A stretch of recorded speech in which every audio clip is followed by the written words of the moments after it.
Dhoma e tregtisë dhe industrisë e Kosovës ka ndërmarrë një nismë urgjente për të mbrojtur interesin e bizneseve dhe për të parandaluar pasoja të rënda që mund të sjellë liberalizimi i shpejtë i tregut të energjisë, i planifikuar të hyjë në fuqi nga 1 qershori 2025, sipas vendimit të zyrës së rregullatorit për energji.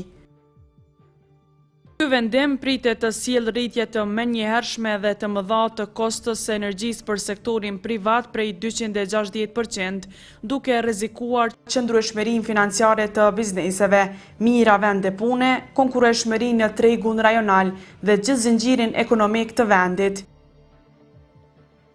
Kjo është një çështje urgjente dhe e përbashkët që kërkon reagim të menjëhershëm. Andaj ju ftojmë të bashkoheni në nënshkrimin e peticionit për të kundërshtuar këtë vendim dhe për të kërkuar nga institucionet shtyerjen e afatit të liberalizimit, krijimin e një tregu të rregulluar dhe të drejtë, sigurimin e një tranzicioni të kontrolluar dhe të qëndrueshëm për bizneset. Zëri juaj është thelbësor dhe vetëm të bashkuar mund të dërgojmë një mesazh të fuqishëm dhe të qartë. Jo në dëm të bizneseve, jo në rritje të papërballueshme të kostove. Veproni tani, mbroni të ardhmen e biznesit tuaj.